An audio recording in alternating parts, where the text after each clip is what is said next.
E se a porta que você mais teme, a da morte, não for uma saída, mas o início da verdadeira prestação de contas?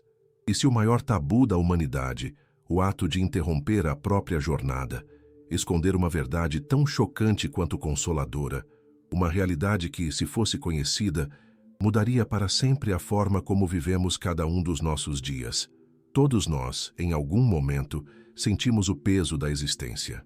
A saudade que rasga o peito por alguém que partiu, a sensação de vazio que nenhuma conquista material parece preencher, a pergunta silenciosa que fazemos na calada da noite: o que vem depois? Para onde vamos? Será que tudo simplesmente acaba?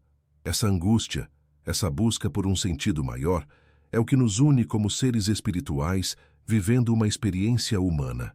É a sede da alma por respostas que o mundo material raramente consegue oferecer. Neste nosso encontro, nesta pausa sagrada que você se permite, não vamos oferecer opiniões, nem dogmas, nem crenças cegas. Vamos mergulhar fundo em uma das questões mais dolorosas da alma, guiados pela luz da doutrina espírita e pelas revelações trazidas por um dos maiores fenômenos mediúnicos do nosso tempo, Divaldo Franco. Poucos homens viram o que Divaldo viu, poucos ouviram o que ele ouviu.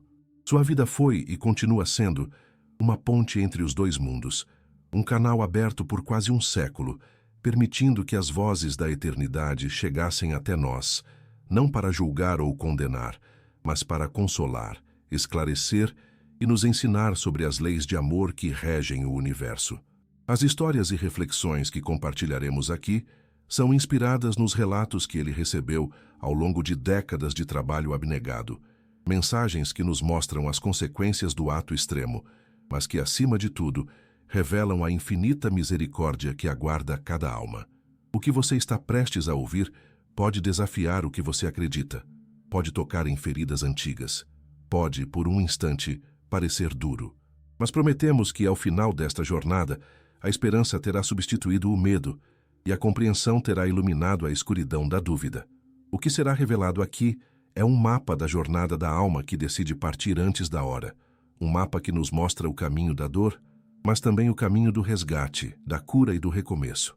Se a sua alma anseia por estas respostas, se algo dentro de você já sente a profundidade do que vamos compartilhar, manifeste a sua intenção. Escreva agora nos comentários: estou pronto para entender o que vem depois. E se você sente que esta jornada de autoconhecimento é para você, inscreva-se no canal. Faça isso não por nós, mas pela sua própria alma, que merece encontrar a paz e as respostas que tanto procura. Este pode ser o diálogo que ela estava esperando há muito tempo. Vamos começar. O que acontece quando a cortina da vida se fecha por nossas próprias mãos? Qual é o segredo que se esconde do outro lado do último suspiro, daquele ato final movido pelo desespero que sussurra que o fim é a única saída? A busca pelo silêncio, pela aniquilação da dor, é uma das jornadas mais trágicas da alma humana. Mas a verdade, a primeira e mais chocante verdade que ecoa nos relatos que Divaldo Franco ouviu por quase um século de dedicação à espiritualidade, é que essa busca termina em um encontro inesperado, o encontro consigo mesmo. A primeira realidade que o espírito enfrenta não é o vazio, não é o nada. É a terrível e inabalável percepção de que a vida continua. A consciência não se apaga, a memória não se dissolve. O ser sobrevive intacto e senciente, descobrindo que a porta que ele acreditava ser a saída era, na verdade, apenas a passagem para uma dimensão diferente da mesma dor. Este é o fenômeno que os benfeitores espirituais, através de inúmeras comunicações, classificam como a grande decepção. Imagine a cena. A alma, esperando o alívio do esquecimento, se vê mais viva do que nunca, porém despojada da bênção do corpo físico, que, apesar de suas limitações, funcionava como um filtro, um amortecedor para as tempestades do espírito. Agora, sem essa barreira, a angústia, a culpa, o remorso, o medo, tudo aquilo de que se tentou fugir se apresenta de forma nua, crua e com uma intensidade 1000 vezes amplificada. Os problemas que pareciam insolúveis na Terra não apenas persistem, como se agigantam. É a constatação pavorosa de que o problema não estava no mundo, mas dentro de si. A mentora Joana de Ângeles, com sua sabedoria profunda, esclarece através de Divaldo que aquele que comete o gesto extremo não aniquila a realidade da vida, apenas interrompe seu fluxo material, defrontando, de forma complicada e agravada, o exato problema do qual desejou se livrar. Permita-me compartilhar uma história, uma daquelas que chegam do outro lado do véu, trazida pela sensibilidade mediúnica. Um espírito que se comunicou certa vez, em profundo sofrimento, relatou ter sido um homem de negócios que perdeu sua fortuna em um golpe do destino. Humilhado, sentindo-se um fracasso para a família, ele planejou seu fim com a frieza de quem fecha um balanço. Acreditava que o ato final lhe traria a paz do inexistir. Contudo, ao despertar no plano espiritual, ele se viu no mesmo escritório onde tomou a decisão. Via a luz do sol entrando pela janela, ouvia o som da rua, mas ninguém o via. A sua dor, no entanto, não era mais a dor da perda financeira. Era uma dor nova, existencial, a dor lancinante da decepção. Ele gritava, mas não era ouvido. Tentava tocar nos objetos, mas suas mãos atravessavam a matéria. O seu tormento era reviver em um loop infinito o momento de sua decisão, sentindo o peso do orgulho ferido e da covardia moral com uma clareza que o corpo físico jamais permitiu. Ele não escapou de seu problema. Ele se tornou prisioneiro eterno dele. Esta realidade nos traz um ensinamento de valor incalculável para as nossas lutas diárias. Quantas vezes, diante de uma dificuldade, desejamos sumir, desaparecer, fugir? O que essa revelação espiritual nos mostra é que a fuga não é uma opção no universo de Deus. As provas, as dores, as perdas, são ferramentas pedagógicas da vida. São a matéria-prima para o nosso crescimento. Essa dor que hoje parece insuportável, que aperta o peito e tira o sono, ela é, na verdade, um filtro abençoado, um mecanismo que nos impede de sentir o impacto total das nossas próprias imperfeições. Fugir dela através de um ato impensado é como um paciente que, com dor de cabeça, decide quebrar o termômetro. O termômetro se quebra, mas a febre, a causa real do problema, explode sem controle. A vida na carne é a oportunidade bendita de resolver nossas febres internas, e não de negar sua existência. Se esta verdade ressoa em sua alma, comente com fé: eu escolho a vida. Portanto, a primeira estação na jornada daquele que decide partir por conta própria é este terrível desapontamento. É a percepção de que o ato, longe de ser um fim, foi um agravamento. O espírito se vê aprisionado em um estado mental de desespero, agora sem as distrações, os prazeres e até mesmo as dores físicas que poderiam desviar seu foco. Ele está a sós com sua consciência. E essa consciência, mergulhada na rebeldia e no remorso, começa a vibrar em uma frequência de sofrimento intenso. Mas se a consciência sobrevive e a dor se agrava, para onde vai essa alma? Que paisagem a espera depois do choque inicial?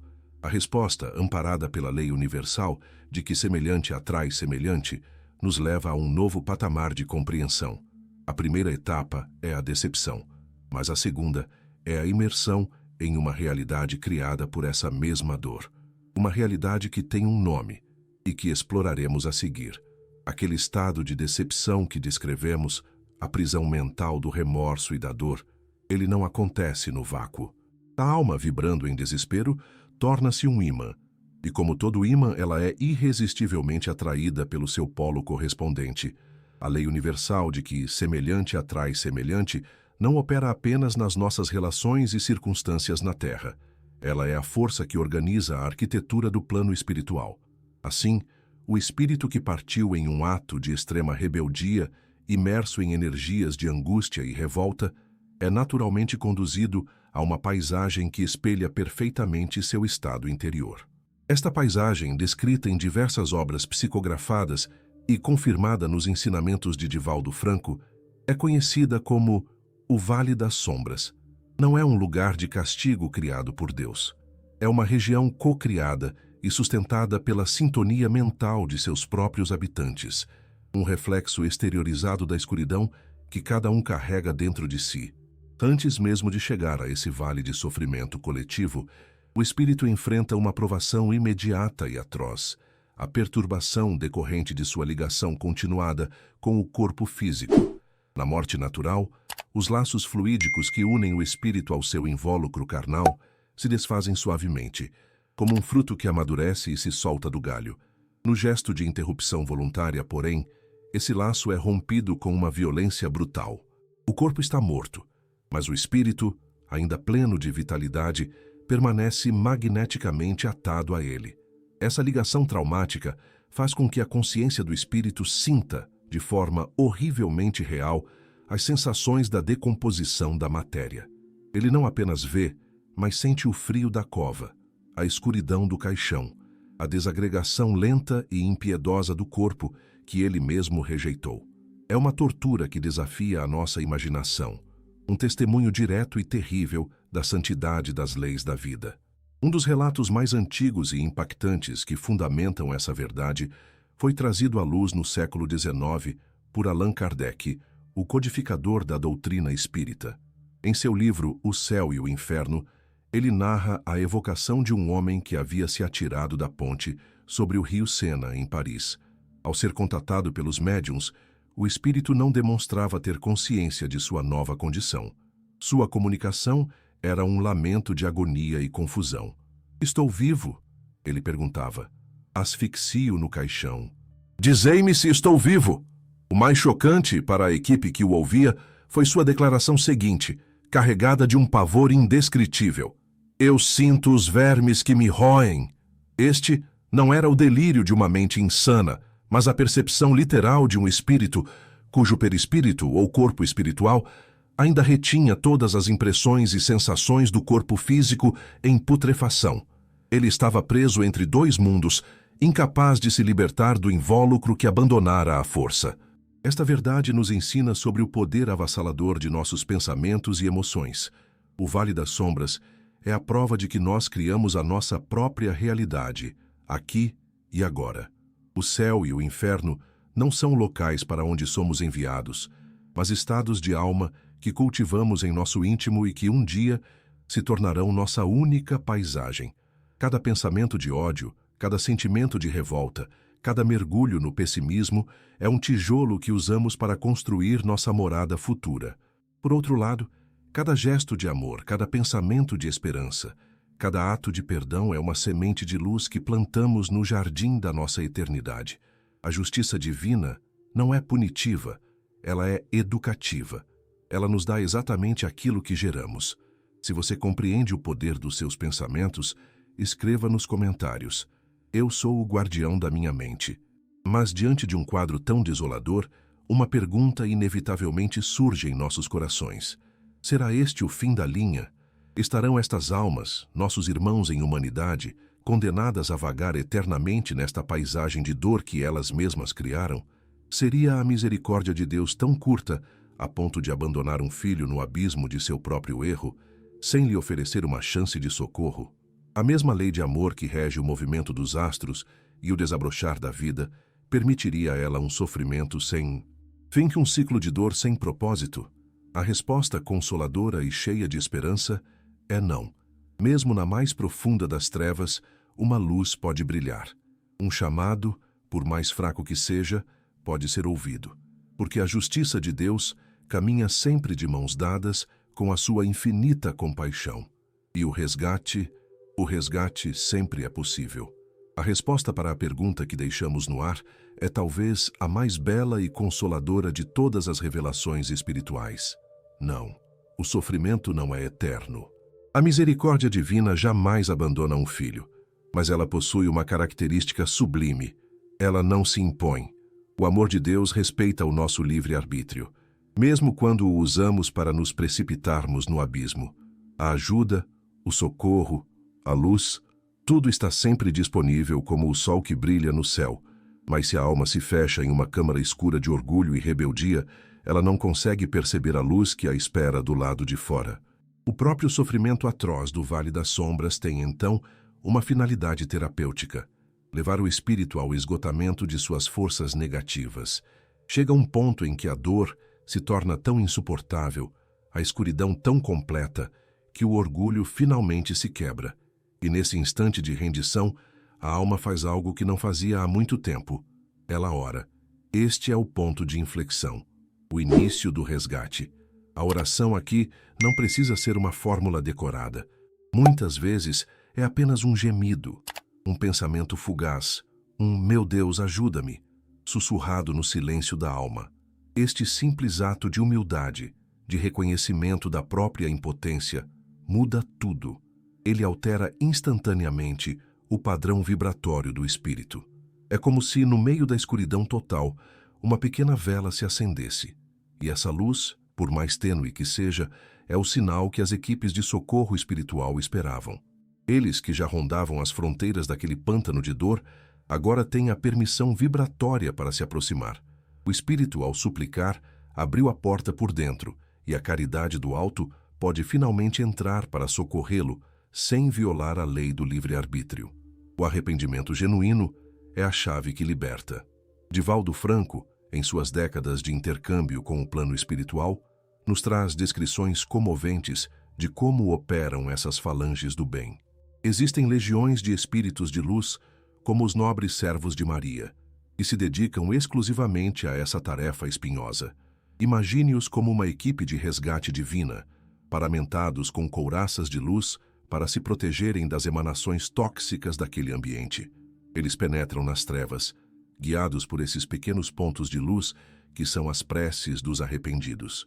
Ao encontrar a alma sofredora, muitas vezes encolhida, disforme pela dor, desconfiada e assustada, a abordagem é de uma ternura infinita. Não há palavras de acusação, não há julgamentos. As primeiras palavras são de consolo e amor, como as de uma mãe que encontra um filho perdido. Com passes magnéticos e energias de amor, eles começam a desligar o espírito das emanações do vale e o envolvem em um campo de força protetor, preparando-o para ser erguido daquele lodo de aflição. E aqui reside uma das verdades mais profundas que conectam o nosso mundo ao mundo deles. De onde vem parte da energia que esses benfeitores utilizam para o resgate? De nós, de cada prece que você faz por alguém que partiu em desespero, de cada pensamento de amor e saudade que você envia, de cada reunião mediúnica séria na Terra que se dedica a orar por essas almas. Nós, os encarnados, com nossa energia vital, doamos o fluido ectoplasmático, o bálsamo que nas mãos desses trabalhadores espirituais se transforma em remédio e alívio para as chagas dos sofredores.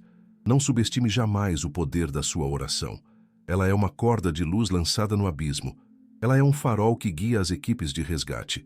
Você, no silêncio do seu quarto, pode ser um colaborador ativo na obra da misericórdia de Cristo. Se você acredita no poder da oração, escreva com o coração: minha prece é uma luz. Mas o resgate é apenas o primeiro passo. A alma foi retirada do ambiente de dor aguda, mas não está curada.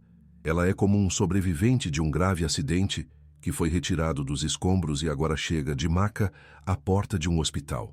As feridas são profundas, o trauma imenso, a culpa, um veneno que ainda corre em suas veias espirituais. O processo de reabilitação será longo, complexo e exigirá um tratamento intensivo. Para isso, o espírito resgatado é encaminhado a instituições especializadas, verdadeiros hospitais da alma, colônias de tratamento onde o amor é o principal remédio. O resgate tira a alma das trevas, mas as feridas permanecem.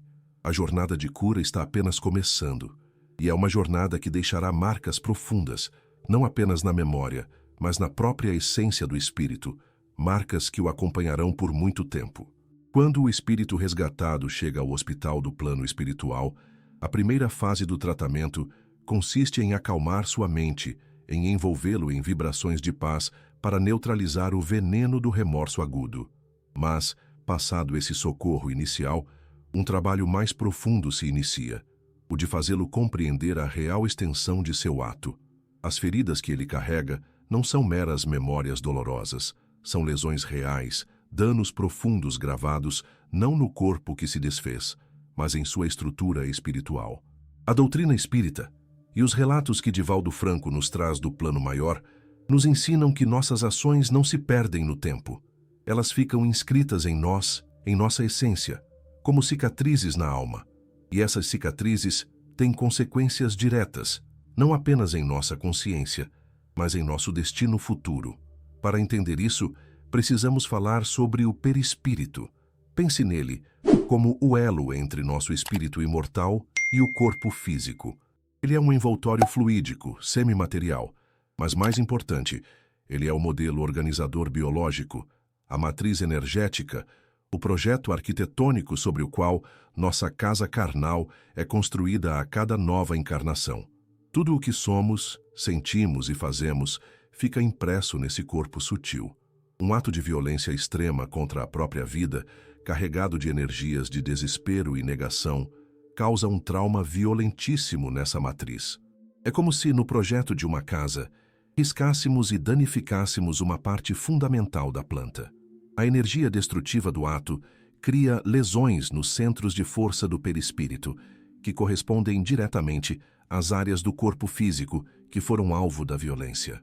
Vamos a um exemplo, inspirado nos inúmeros casos relatados pela espiritualidade. Uma alma que, em um momento de loucura, usou de veneno para pôr fim à sua existência, ao ser tratada no plano espiritual, é levada a visualizar o seu próprio perispírito. Com a ajuda de mentores amorosos, ela vê que a região correspondente ao seu aparelho digestivo está escura, energeticamente danificada, como um tecido espiritual necrosado. O mentor explica com infinita paciência que aquela mancha é a cicatriz de seu ato. Da mesma forma, aquele que atentou contra o próprio cérebro terá seu centro de força coronário profundamente afetado. O ato não destruiu a vida, mas danificou o molde para a vida futura.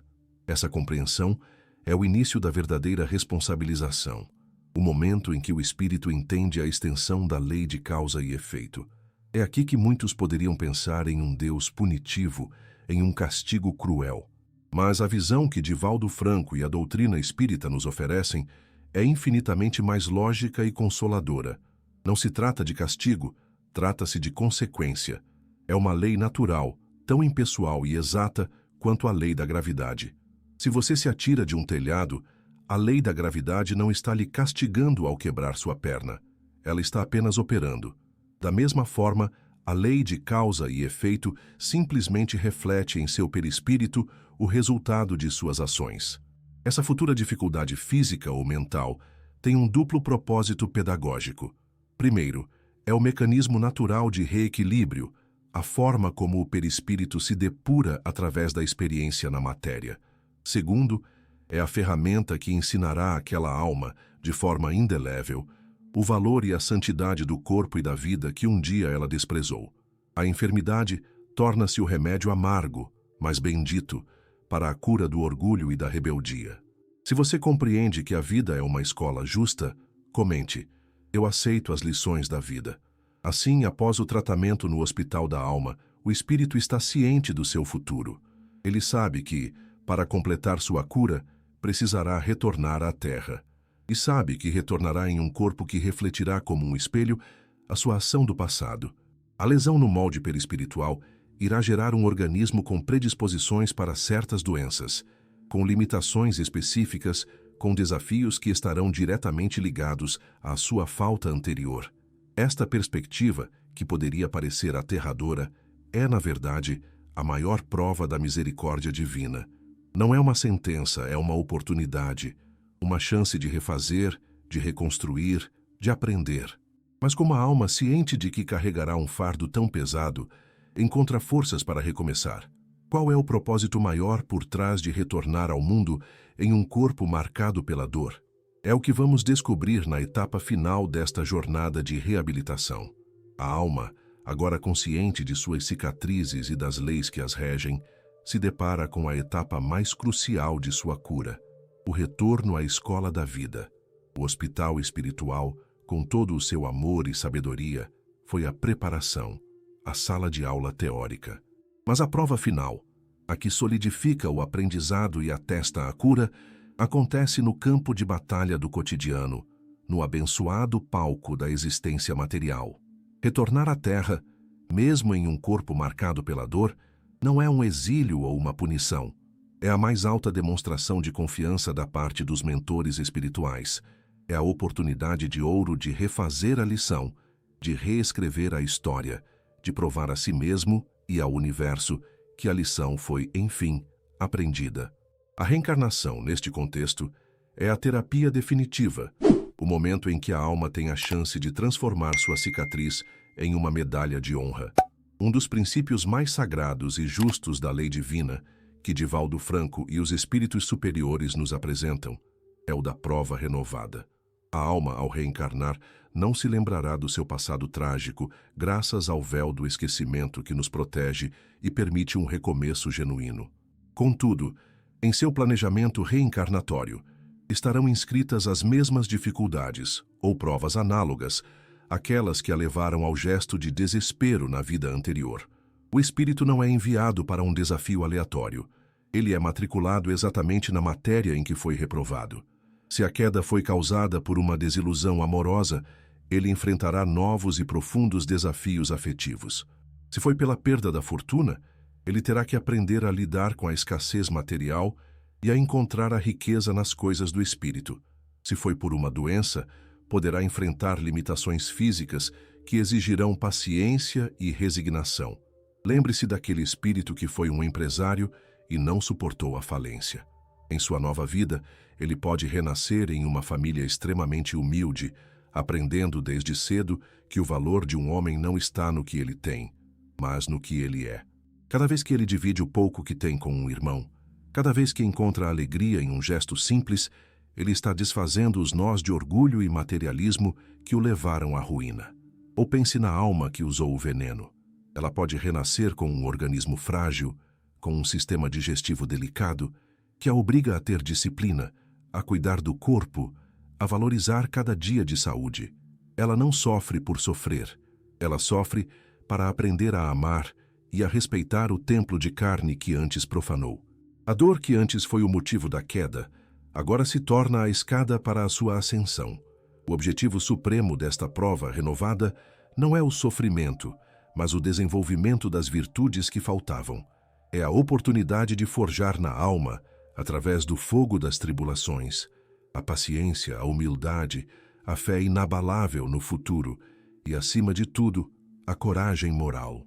A coragem não de não sentir dor, mas de atravessá-la com a cabeça erguida, com a certeza de que Deus não nos dá um fardo maior do que podemos carregar. Cada desafio que você enfrenta em sua vida, especialmente aquele que mais se repete, que mais lhe dói, é muito provavelmente a sua prova renovada. É a sua chance de se libertar de um débito do passado e dar um salto quântico em sua evolução. Não veja suas lutas como um castigo, mas como o currículo sagrado que sua alma escolheu para aprender.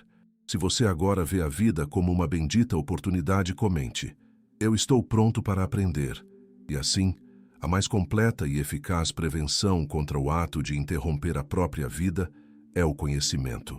É a certeza que a doutrina espírita, através de vozes como a de Divaldo Franco, nos traz. A vida sempre continua. Os problemas são lições temporárias. A justiça divina é infalível, mas a sua misericórdia é ainda maior. Quem compreende que a existência terrena é apenas um breve estágio, um semestre em uma universidade infinita, encara as dificuldades com outros olhos. O desespero perde sua força diante da esperança. O hino de confiança em Deus, em Jesus e na vida é o antídoto mais poderoso. A mensagem final é um chamado à valorização de cada segundo, cada respiração, cada oportunidade de amar, perdoar e servir. Porque por mais escura que seja a noite, a aurora de uma nova chance, de um novo começo, sempre raiará para todos os filhos de Deus, sem exceção. Chegamos ao final da nossa jornada de hoje, mas na verdade estamos apenas no começo de uma nova compreensão. Juntos, nós atravessamos o véu e vislumbramos as realidades da alma. Vimos que o ato de desespero não é um fim, mas o início de uma dolorosa decepção, onde a consciência sobrevive e a dor se agrava. Aprendemos sobre a lei de afinidade, que nos atrai para paisagens espirituais que são o reflexo exato do nosso mundo interior. Mas, mais importante, testemunhamos a certeza do resgate, a ação incessante das equipes do bem que, movidas pelo amor, nunca desistem de uma alma. Compreendemos a justiça perfeita da lei de causa e efeito, que grava em nosso perispírito as cicatrizes de nossas ações, não como castigo, mas como um mapa para a nossa cura. E, finalmente, celebramos a mais bela de todas as verdades, a bênção da reencarnação, a nova oportunidade, a prova renovada que nos permite refazer o caminho e transformar nossas maiores dores em nossas maiores vitórias. Agora, o silêncio se faz necessário para que a semente desta verdade possa germinar em seu coração. A pergunta crucial não é mais o que acontece depois, mas sim o que eu farei com a minha vida agora que eu sei de tudo isso. Como você vai encarar as suas lutas diárias, sabendo que elas são as ferramentas para a sua evolução? Como você vai valorizar o seu corpo, sabendo que ele é o templo sagrado e a oportunidade bendita para a sua alma aprender? Como você vai olhar para o seu próximo, sabendo que todos nós somos espíritos em uma jornada, cada um com suas cicatrizes e suas provas? A vida, com todas as suas dores e delícias, se revela agora como a mais sublime escola do universo. Se esta jornada transformou a sua visão, se a esperança agora fala mais alto que o medo em seu coração, cele este momento. Deixe a sua marca de fé. Escreva com toda a sua convicção nos comentários: a vida é uma dádiva e eu escolho vivê-la. Esta nossa conversa não termina aqui. Ela é apenas um portal que se abre. Para continuar nutrindo a sua alma com estes ensinamentos de luz, inscreva-se agora no nosso canal e ative as notificações. Cada novo vídeo é um passo a mais em sua jornada de despertar. Continue conosco. Clique no vídeo que está aparecendo na sua tela agora.